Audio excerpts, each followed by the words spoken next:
ጤና ይስጥልኝ። ይህ ባና ሚዲያ ነው። ከባና ሚዲያ ለዛሬ ያዝናቸው ዘገባዎች አሁን ማስደመጥ ጀመርን። አበይት ነጥቦችን በቅድሚያ ህዝባዊ ወያነ ሓርነት ትግራይ ህወሓት ባወጣው ይፋዊ መግለጫ የአሜሪካ መንግስት በቅርቡ የጣለውን የቪዛ ገደብ ሚዛናዊነት የጎደለው ነው ሲል አጣጣለ።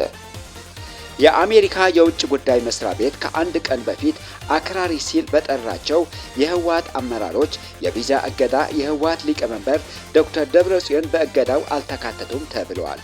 አሜሪካ እገዳውን የጣልኩት ህወሓት ተገዶ የኦባሳንጆ የድርድር ሐሳብ እንዲቀበል ለማድረግ ነው ስትል አስታውቃለች። በዝርዝር ይዘነዋል። በትግራይ ክልል ያለውን የፍትህ እጦት የመልካም አስተዳደር እክልና የፖለቲካ ብልሽት በይፋ በመተቸታቸው በመቀለ ከተማ በፖሊስ ታስረው የነበሩ የ76 ዓመቷ ወይዘሮ አኸዛ ሕሉፍ ከእስር መፈታታቸው ታወቀ። እናስደምጣችኋለን። ባለፉት ቀናት በብልጽግና አገዛዝ የሚዘዋወሩ የሚዲያ አውታሮች የአማራ ፋኖ አባላት በስፋት እጃቸውን እየሰጡ መሆኑን የሚገልጽ ተከታታይ ዘገባዎችን እያስተላለፈ ይገኛል። የፋኖ ኃይሎች ደግሞ ቆቦ ከተማን ጨምሮ በርካታ ወሳኝ ቦታዎች በመያዝ ኬላ ዘርግተዋል ተብለዋል። ወደ እናንተ ይደርሳል። በደቡብ ሊባኖስ የተከሰተውን አስከፊ ወታደራዊ ግጭትና የሰዎች ህይወትን መጥፋት ተከትሎ እስራኤልና ሂዝቦላ ከአርብ 10 ሰዓት ጀምሮ ተፈጻሚ የሚሆን የተኩስ አቁም ስምምነት ላይ መድረሳቸውን አንድ ከፍተኛ የአሜሪካ ባለስልጣን ለሮይተርስ የዜና ወኪል ገለጹ። አሜሪካና እስራኤል ደግሞ እርስ በርስ እየተወነጃጀሉ ነው የሚሉ ሌሎች ዜናዎች ይዘናል። አብራችሁን ቆዩ።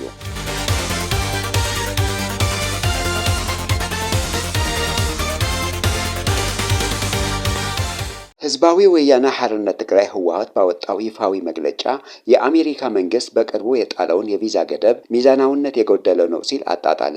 አሜሪካ በአፍሪካ ቀንድ ሰላምና መረጋጋትን ለማስፈን እንዲሁም በትግራይ ህዝብ ላይ ዘላቂ ሰላም ለማምጣት የአሜሪካ መንግስት ያለውን ቁርጠኝነትና እንደ አጋርነቱ የሚጫወተውን ሚና እንደሚያከብርና ትልቅ ዋጋ እንደሚሰጠው ህወሓት አስታውቋል። የአሁኑ የቪዛ ውሳኔ ግን ያልተሟላና ሚዛናዊ ያልሆነ ግምገማ ላይ የተመሰረተ ነው ሲል ወቅሷል። ማዕቀቡ በህወሓት ላይ ብቻ ያነጣጠረ የኢትዮጵያ ፌዴራል መንግስት የፕሪቶሪያውን የሰላም ስምምነት አለመተግበሩን ችላ ያለ ነው ብለዋል። ህወሓት በመግለጫው ላይ እንዳሰፈረው በ2022 የተፈረመውን የሰላም ስምምነት ህገ መንግስታዊ ስርዓትን መመለስ፣ ተፈናቃዮችን ወደ ቀያቸው መመለስ፣ ከፌዴራል ውጪ የሆኑ ኃይሎችን ከትግራይ ማስወጣት፣ መሰረታዊ አገልግሎቶችና ሰብአዊ ድጋፎችን ሙሉ በሙሉ መመለስ እንዲሁም የህወሓት ህጋዊና ፖለቲካዊ ሰውነት እውቅና መሰጠት የመሰሉ ቁልፍ ጉዳዮችን የያዘ ነበር።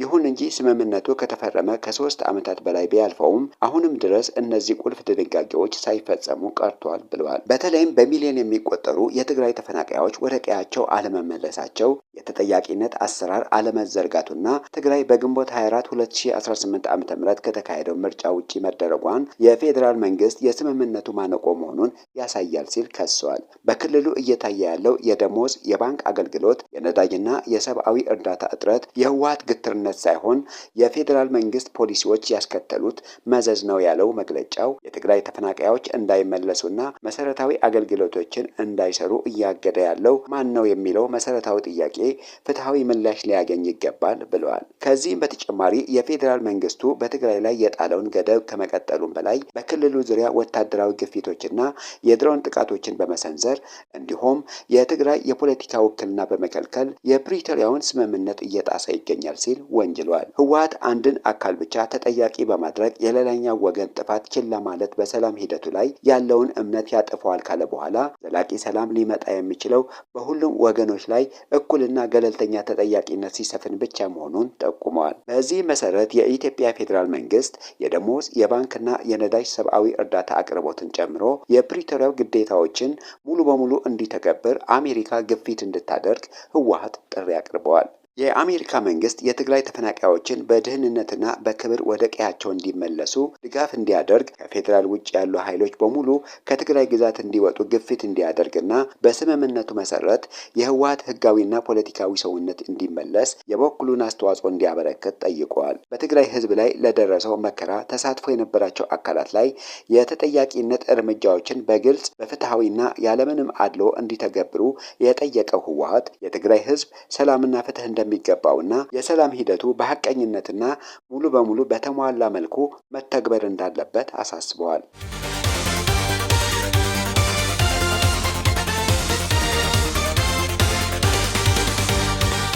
የአሜሪካ የውጭ ጉዳይ መስሪያ ቤት ከአንድ ቀን በፊት አክራሪ ሲል በጠራቸው የህወሓት አመራሮች የቪዛ እገዳ የህወሓት ሊቀመንበር ዶክተር ደብረጽዮን በእገዳው አልተካተቱም ተብለዋል።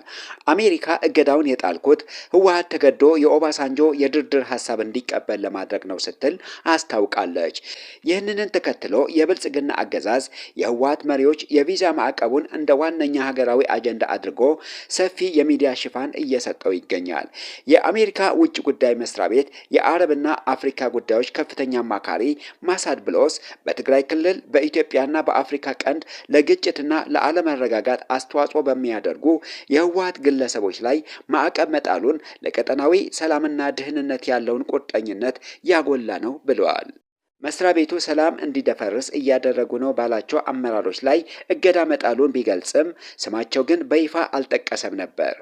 ሆኖም ከዲፕሎማሲያዊ ምንጮች በደረሱን መረጃ መሰረት በአሁኑ ወቅት ክልሉን እያስተዳደሩ የሚገኙ የህወሓት ሊቀመንበር ዶክተር ደብረጽዮን ገብረ ሚካኤል በዝርዝሩ ውስጥ ስማቸው እንዳልተካተተ ሰምተናል። እንደ ምንጮች ገለጻ እገዳው ያረፈባቸው 6 ግለሰቦች ሲሆኑ ዝርዝሩ 2 የፖለቲካ አመራሮችንና 4 ወታደራዊ አዛዦችን ያካተተ ነው። በዚህም እገዳ ዶክተር ደብረጽዮን ሆነ ከእርሳቸው በፊት የጊዜያዊ አስተዳደር አመራር የነበሩ ጀነራል ታደሰ ወረደ በስም ዝርዝሩ ውስጥ አልተካተቱም። በተመሳሳይ አሁን ላይ በክልሉ ምክትል ሆነው እያገለገሉ የሚገኙ አቶ አማኑኤል አሰፋም በዚሁ የእገዳ ዝርዝር ውስጥ እንዳልተካተቱ ሰምተናል። ይህ የቪዛ እገዳ የተጣለው የቀድሞ የናይጄሪያ ፕሬዝዳንት ኦሉሴጉን ኦባሳንጆን ወደ መቀሌ ተጉዘው ከዶክተር ደብረጽዮንና ከሌሎች አመራሮች ጋር ውይይት ካደረጉ በኋላ መሆኑን ይታወሳል።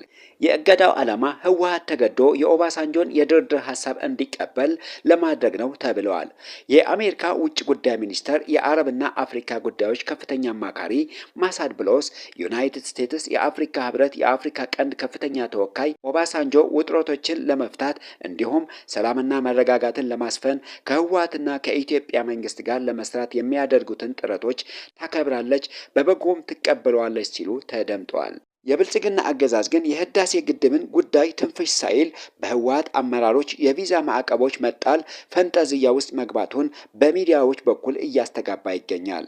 የጠቅላይ ሚኒስትሩ አማካሪ የሆኑት አቶ ጌታቸው ረዳ በኢትዮጵያ ዜና አገልግሎት ኢዜአ ላይ ቀርበው የሰጡት መግለጫ አሜሪካ በህወሓት ባለስልጣናት ላይ የጣለችውን የቪዛ ማዕቀብ በሀገሪቱ ለታየው ቀውስ ተጠያቂነቱ ሙሉ በሙሉ ህወሓት ላይ ያደረገ አስመስለው ተናግረዋል። አሜሪካ በየዓመቱ የምታራዝመው የጥቁር መዝገብ ማዕቀብ የአብይ አስተዳደር አሁንም በጦር ወንጀልና በሰብአዊ መብት ጥሰት ስም እምነት እንዳልተጣለበት ማረጋገጫ በመሆኑ አገዛዙ ይህንን የራሱን የኢኮኖሚና የዲፕሎማሲ ኪሳራ ከህዝብ እይታ ለመደበቅ እንዲሁም የህዝብን ትኩረት ካለበት የጸጥታ ቀውስና የኑሮ ውድነት ለማዞር የህወሓትን የቪዛ እገዳ እንደ ትልቅ ድል ያናፍሰዋል። አቶ ጌታቸው ደግሞ የክልሉ በጀት ነዳጅና በሸቀጦች እገዳ ሲደረግ በከባድ መሳሪያዎች ሲከበብና የብልጽግና ሚዲያዎች የጦርነት ዘመቻ ሲያቀጣጥሉ የነበረውን እውነታ ትንፍሽ ሳይል አሁን ጠቅላይ ሚኒስትር አብይ አህመድን ለማስደሰት ፍጹም ተቃራኒ ሀሳብ እየሰጡ ነው። አቶ ጌታቸው ወደ ብልጽግና ካምፕ ከመቀላቀላቸው በፊት ለውጥ የሚመጣው በአሜሪካ ማዕቀብ አሊያም ማስጠንቀቂያ ሳይሆን መሬት ላይ በምታሳየው ጉልበት ነው ማለታቸው አይዘነጋም።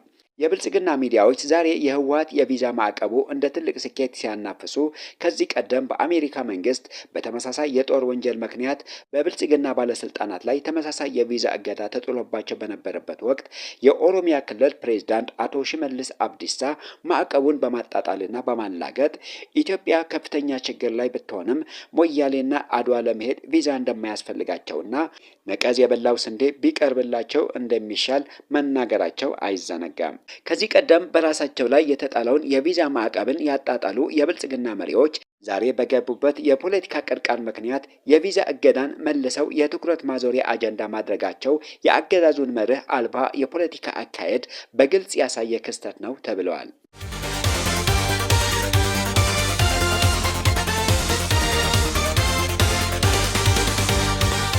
በትግራይ ክልል ያለውን የፍትህ እጦት፣ የመልካም አስተዳደር እክልና የፖለቲካ ብልሽት በይፋ በመተቸታቸው በመቀለ ከተማ ፖሊስ ታስረው የነበሩ የ76 ዓመቷ ወይዘሮ አኸዛ ሕሉፍ ከእስር መፈታታቸው ታወቀ። የሰብዓ እንደርታ ወረዳ የፈለግ ማየት ቀበሌ ነዋሪ የሆኑት እማማ አኸዛ ሰኔ 7 2018 ዓ.ም ለአንዳ ሪፖርት ከተባለ የሚዲያ አውታር ጋር ባደረጉት ቃለ መጠይቅ በህወሓት አመራሮች ላይ ጠንካራ ትችትና ወቀሳ በመሰንዘራቸው በፖሊስ ቁጥጥር ስር መዋላቸው ይታወሳል። የሰብዓ እንደርታ ወረዳ ፍርድ ቤት ለአዛውንቱ የ5000 ብር ዋስትና በመፍቀድ እንዲፈቱ ወስኖ የነበረ ቢሆንም ፖሊስ ውሳኔውን በመቃወም ይግባይ በማለቱ እስራቱ ለተጨማሪ ቀናት ሊራዘም ችለዋል። ሆኖም ፍርድ ቤቱ ሰኔ 10 2018 ዓ.ም በሰጠው ውሳኔ መሰረት አዛውንቷ ከእስር ተፈተው ከቤተሰቦቻቸው ጋር ተቀላቅለዋል። እማማ አኸዛ በሰጡት የፖለቲካ አስተያየት ምክንያት መታሰራቸውን ተከትሎ በክልሉ ማህበረሰብና በተለያዩ ወገኖች ዘንድ ከፍተኛ ቁጣና ትችት ሲሰነዘር ሰንብተዋል። ለአረጋውያን ትልቅ ክብርና ቦታ በሚሰጠው በትግራይ ማህበረሰብ ባህልና ወግ መሰረት የ76 ዓመት አዛውንትን በፖለቲካ አመለካከት ምክንያት ማሰር የማህበረሰቡን የሞራል እሴት የጣሰ በመሆኑ በስፋት ሲገለጽ ቆይቷል። በተጨማሪም በህወሓት የሚመራው የጸጥታ ኃይል ሀሳቡን በነጻነት የመግለጽ መብትን ከማበረታታትና የፖለቲካ ልዩነቶችን በዲሞክራሲያዊ መንገድ ከመፍታት ይልቅ አረጋውያንና ደካሞችን በማሰር ፍርሃትን ለመንዛት መሞከሩ የፖለቲካ ኪሳራ መሆኑን በመጥቀስ በአስቸኳይ እንዲፈቱ ግፊት ሲያደርግ መቆየቱን ይታወሳል።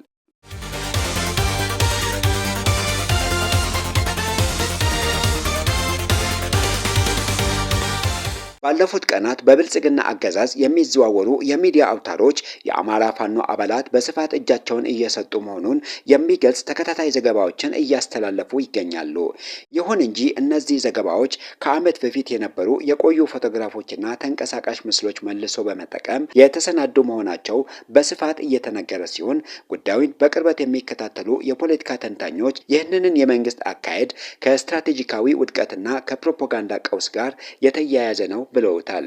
የፖለቲካ ተንታኞች እንደሚያስረዱት መንግስት እነዚህን የቆዩ ምስሎች መልሶ ለመጠቀም የተገደደበት ቀዳሚ ምክንያት በመሬት ላይ ካለው የስትራቴጂካዊ ወታደራዊ ስኬት ማጣት ጋር የተያያዘ ነው። ወታደራዊ እርምጃዎችን በፋኖ ኃይሎች ላይ የጠበቁትን ፈጣንና ወሳኝ የበላይነት ማረጋገጥ ባልቻሉበት ተጨባጭ ሁኔታ የሚዲያ ዘመቻዎች የመሬቱን እውነታ ለመሸፈንና ለሀገር ውስጥ ደጋፊዎች እያሸነፍን ነው የሚል የውሸት ድል ለመመዝገብ ብቸኛ አማራጭ ሆኖ ተገኝቷል። በጎንደር፣ በጎጃም፣ በወሎ የፋኖ ኃይሎች እጃቸው ሰጡ በማለት ትክክለኛ ተኩስ፣ የወታደራዊ ድል ምስሎችን በሌለበት የቆዩ ፎቶግራፎችን አቧራ አራግፈው ማቅረብ የሚዲያ ፍጆታውን ለማስቀጠል የተወሰደ የግዳጅ እርምጃ መሆኑን ተንታኞች ያሳምሩበታል።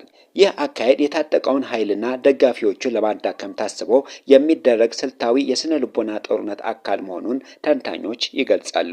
ትግሉ እየተዳከመ ነው፣ ጓደኞቻችሁ እጃቸውን እየሰጡ ነው የሚል ስሜት በመፍጠር በተዋጊው ዘንድ ጥርጣሬና ተስፋ መቁረጥን ለመዝራት ቢታቀድም ጥቅም ላይ የዋሉት ምስሎች የቆዩ መሆናቸውን መጋለጡን ግን ተገላቢጦሽ ውጤት አምጥቶ ፕሮፓጋንዳውን ተአማኒነት እንዲያጣ ማድረጉን ያብራራሉ። ባለፈው ሳምንት በኬንያ ናይሮቢ የሰላም ድርድር ተደረገ ተብሎ የተሰራጨው የፈጠራ ወሬ በመክሸፉ መንግስት አስገዳጅ በሆነ ፍጥነት ወደ ሌላ ተለዋጭ ትረካ ለመሸጋገር መገደዱን የፖለቲካ ተንታኞች በምክንያትነት ይጠቅሳሉ። የናይሮቢ ወሬ በመሬት ላይ ምንም አይነት መዋቅራዊ ለውጥ ሳያመጣና ኃይሉን ሳይበትን በመቅረቱ የሚዲያ ክፍሉ ህዝቡን ለማሳመን ሲል ካላመናችሁን ምስሉን እዩ በሚል የቆዩ ፎቶዎችን አድሶ የማቅረብ ድራማ ውስጥ መግባቱን ይተቻሉ። ተንታኞች እንደሚሉት በመረጃና በቴክኖሎጂ ዘመን የቆዩ ፎቶዎችና ቪዲዮዎችን መልሶ በመጠቀም የሚሰራጭ የፈጠራ ድል ከመንግስት የሚዲያ ተቋማት ተአማኒነት ማጣት ባለፈ የወታደራዊና የፖለቲካ ቀውሱን ጥልቀት የሚያሳይ ነው። ይህ አይነቱ የደካማ ሚዲያ ፕሮፓጋንዳ ጊዜያዊ የፖለቲካ ማስታገሻ ሊሆን ቢችልም በመሬት ላይ ያለውን እውነተኛ የኃይል ሚዛን ግን ሊለውጠው እንደማይችል የፖለቲካ ተንታኞች አስገንዝበዋል።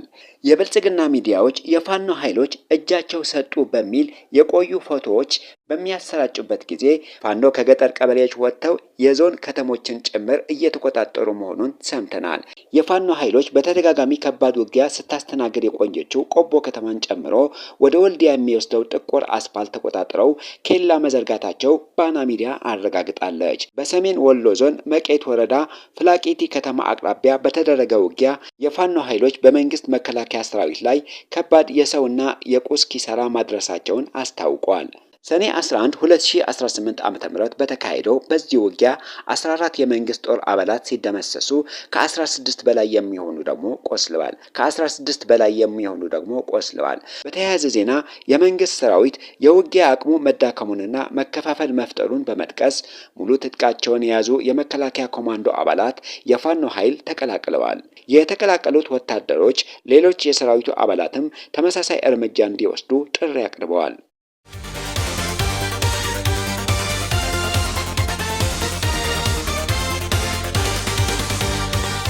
ኢትዮጵያ ውስጥ በተለያዩ ክልሎች እያገረሹ የመጡ የታጠቁ ግጭቶችና የፌዴራል መንግስቱ የሚከተለው ወታደራዊ መፍትሄ አገሪቱን ወደ ሰፊ አስከፊ የእርስ በርስ ጦርነት ሊያመራት እንደሚችል ዘአፍሪካ ሪፖርት ባወጣው ዘገባ አስጠነቀቀ። የፕሪቶሪያው የሰላም ስምምነት በትግራይ የነበረውን ንቁ ጦርነት በጊዜያዊነት ቢያቆምም ለግጭቱ መንስኤ የሆኑ መሰረታዊ የፖለቲካ የመዋቅር ችግሮችን ባለመፍታቱ ግጭቱ መልክና ቦታ ቀይሮ እንዲቀጥል ማድረጉን ዘገባው አመላክተዋል። መንግስት ከሰላማዊ ውይይት ይልቅ ወታደራዊ እርምጃዎችና እስራቶች ላይ ማትኮሩን በህዝቡ ዘንድ ያለውን ቅሬታ ይበልጥ ያባባሰው ሲሆን በቅርቡ የተካሄደው ምርጫ ቢሆንም ለመንግስት የሚጠበቀው ህጋዊ ቅቡልነት ማምጣት አለመቻሉን ተገልጸዋል። በአሁኑ ወቅት በአማራ ክልል የፋኖ መዋቅር እያሳየ የመጣውን የተቀናጀ እንቅስቃሴ በኦሮሚያ ክልል የኦሮሞ ነጻነት ሰራዊት ኦላ ወታደራዊ ዘመቻዎችን ተቋቁሞ መቀጠሉንና በትግራይ ክልል እያገረሸ የመጣው የፖለቲካ አለመረጋጋት ሀገሪቱን በበርካታ ግንባሮች የተወጠረች አድርጓታል። እነዚህ ጸረ መንግስት ኃይሎች መደበኛ ጥምረት ባይፈጥሩም እንኳ በተለያዩ አቅጣጫዎች በተመሳሳይ ጊዜ የሚያደርሱትን ወታደራዊ ጫና የመንግስት የደህንነት መዋቅር እያዳከሙ ኃይሉን እየበታተኑ እንደሚገኙ ዘገባው አትተዋል። ዘአፍሪካ ሪፖርት አክሎ እንደገለጸው ይህ የኢትዮጵያ የውስጥ መበታተን ከአካባቢያዊ ቀጠናዊ ውጥረቶች ጋር የተያያዘ ነው። ሀገሪቱ በቀይ ባህር በር ፍለጋ ምክንያት ከኤርትራ ጋር የጀመረችውን አለመግባባት፣ የሱዳን የእርስ በርስ ጦርነት ያስከተለውን የድንበር መላላትና ከሶማሊያ ጋር በሶማሊላንድ ስምምነት ሳቢያ የተፈጠረውን ዲፕሎማሲያዊ ፍጥጫ የኢትዮጵያን የውጭ ደህንነት እጅግ ተጋላጭ አድርጎታል። የቀውሱ መባባስ የሀገር ውስጥ ግጭቶችን እና ቀጠናዊ ጂኦፖለቲካን እርስ በርስ እያደበዘዘው በመሆኑ መንግስት ሁሉንም ወገኖች ያካተተ የፖለቲካ ሽግግርና ብሔራዊ መግባባት መፍጠር ካልቻለ የሀገሪቱ የወደፊት እጣ ፈንታና የወቅቱ የአመራር ህልውና ከፍተኛ አደጋ ላይ መውደቅ እንደማይቀር ዘገባው አመላክተዋል።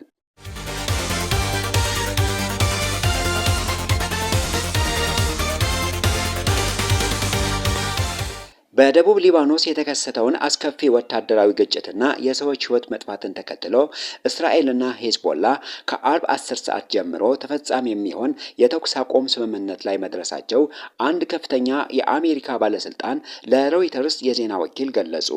ይህ ስምምነት ሊደረስ የቻለው በአሜሪካና በኳታር አደራዳሪነት እንዲሁም በኢራን ቀጥተኛ ድጋፍ መሆኑን ታውቋል። ይህ የተኩስ አቁም ይፋ ከመደረጉ ጥቂት ቀደም ብሎ በነበረው የጋራ ተኩስ ልውውጥ በደቡብ ሊባኖስ እስራኤል ባካሄደችው ተከታታይ የአየር ድብደባ ቢያንስ 18 ሰዎች መገደላቸው የሊባኖስ ባለስልጣናት አስታውቀዋል።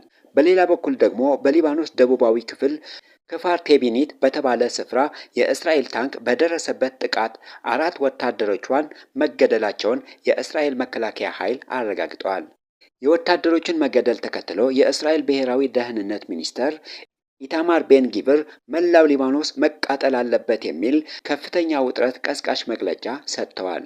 ይህ በእንዲህ እንዳለ አሜሪካና ኢራን በመካከለኛው ምስራቅ ያለውን ቀውስ በዘላቂነት ለመፍታትና በእስራኤልና በሂዝቦላ መካከል ዘላቂ ሰላም ለማውረድ የደረሱትን ስምምነት የተቃወሙ የእስራኤል ባለስልጣናት የአሜሪካ ምክትል ፕሬዝዳንት ጄዲ ቫንስን በጽኑ ነቅፈዋል።